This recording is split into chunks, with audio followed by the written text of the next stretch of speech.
Sunday marks the end of the Child Protection Week, which is commemorated in the country annually to raise awareness of the rights of children as articulated in the Children's Act of 2005. The campaign that began in 1997 also aims to mobilize all sectors of society to ensure the care and the protection of children. The Department of Social Development, as the custodians of the campaign, recently had a discussion with children's ambassadors from the different provinces to look at how COVID-19 has impacted on their lives. The common themes from the discussions included, amongst others, access to basic services like water, as well as online resources for e-learning and many more. We've invited one of the speakers at that particular gathering, Thato Mhlungu, who is the speaker for the Nelson Mandela Children's Parliament for 2019. She's also Gauteng Ambassador for Children. Good afternoon to you, Thato, and thank you so much for joining us here on the SABC News channel.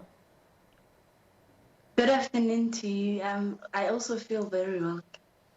Well, we're delighted to have you on the show, more so after your presentation earlier this week, whilst you were having that discussion with Minister Lindiwe Zulu. So you were explaining that children are suffering due to the pandemic. How so? What have you experienced as an individual, and what are other children saying regarding this pandemic? Well, as children, you have been experiencing neglect from parents, not only from parents, but then also from the government itself, because we feel as if all of the solutions that have been made thus far, we were not consulted as children. And recently, the Department of Basic Education has announced that children are expected to go back to school. We also, as children, we are also not consulted. Not only that, we also suffer from depression as we are now forced to stay at home. We also cannot keep up with our schoolwork on our own because the crisis of COVID-19, well, it has been distributed unfairly on children. Only those who are privileged can continue studying, while some of us, we cannot do anything because we're studying on our own. It's not easy, and working with teachers via WhatsApp is also not easy. It's better if we are interacting face to face. And then also we as children, some of children are experiencing abuse at home, as now they're forced to stay with their parents. Their safe space has been the school. Now they're staying at home, and now they're experiencing violence at home. So let's just go back to this education issue, Thato. Schools are expected to officially reopen on Monday. And we know grade 7s and grade 12s would be going back. So part of your presentation, as you said now, touched a bit on the inequalities that exist between some learners who can afford the resources to go on online learning and some who cannot. Share with us your experiences, because you were even telling the nation earlier this week that you had difficulties yourself to sort of catch up with what other kids have been doing. Mm-hmm.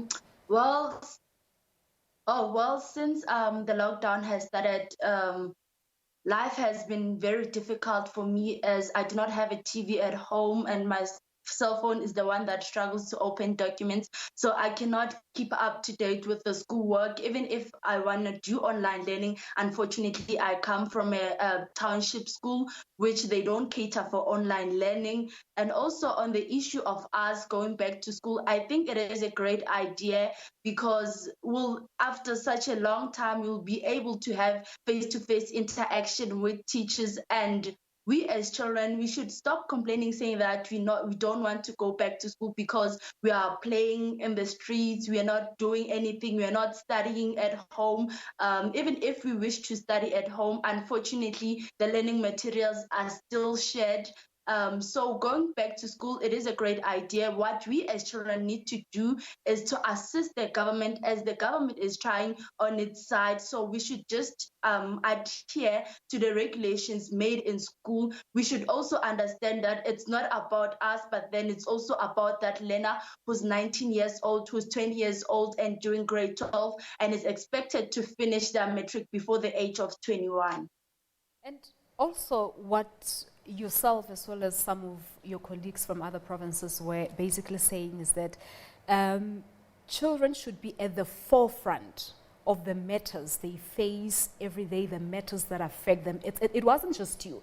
A number of other ambassadors from other provinces were saying the same thing, that, look, we need to be at the forefront. We need to advocate for our very own problems, because as children, we know what we're going through. As children, we know what we're experiencing. Well, it's from we as Save the Children, South Africa's Children's Network, we have been highly advocating that we have been highly advocating for child participation, that we as children should have a say, especially in all decisions affecting us. This goes to education, health, protection, and governance. Well, as you know, that recently liquor has been permitted, and we as children, we are never consulted as children, and it was still Child Protection Week. And since Child Protection Week has started, we had a case whereby a child was abducted and killed during Child Protection Week, and children are being neglected by their own parents since liquor has been permitted. This show, it's very sad because it shows how much the country doesn't put its children at center when decisions are made. All right, so you left me in tears, Thato, when you shared your personal story on how your mother lost her income. You also touched a bit on your father. Talk to us about that experience. Well, since it has been COVID-19, my mom lost her job, and it has been difficult because it's not only affecting her. What affects the parents also affects children. She has been having issues with stress and depression because she now wants. She doesn't have a job, and she has to think about how she has to provide for us as children, as no one is employed at home. So now as children at home, we have to use some of our social support grant to ensure that there's food at home. Well, it has been difficult. It really has been difficult because my mom is having anxiety and depression issues. It's not only that, but then it's also adding to what I'm going through as a child, because after all, I am a child and I deserve to be loved. Not to say that my mom doesn't love me. She does love me, but then her not working, it's really taking its toll on us as her children. Yeah. Because she's a single parent. I wanted to ask you that question as to how are you coping? As you say that as a child, you deserve to be treated like one, you deserve to be a child, and surely you also need to focus on your schoolwork. So you have a mother who's lost an income because of this pandemic, and you have your own problems, struggling with connecting online so that you can continue with your studies. What has this done to you as an individual, Thato, and how have you been able to cope with all of this? Well, I haven't been coping, but then thanks to the Save the Children South Africa Children's Group, we talk and it helps most of the time. But then it has led to me procrastinating, not being able to keep up to date with my schoolwork. Ever since the lockdown started, I haven't even touched my book because sometimes I feel, what's the point? Because I won't understand this thing, as I'm also psychologically vulnerable, because to me, it has been hard for me as a child to actually keep up with everything that has been going on. And what have your observations been? You've touched on the fact that the ban on the sale of liquor has been uplifted, of course. What has your observation been in and around the area where you live in? Have you seen any changes since alcohol has been permitted once again?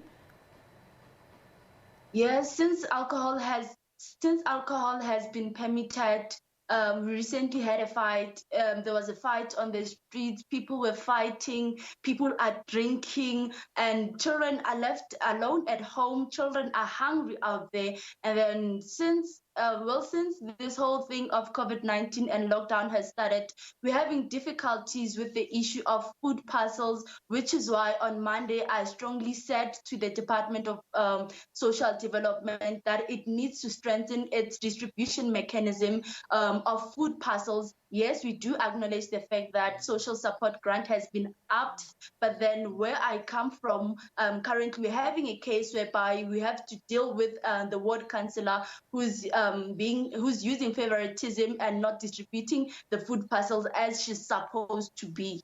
All right, Thato, time constraints, I'm afraid, but we thank you so much for your courage to come on national television to talk to us about issues affecting yourself and other children.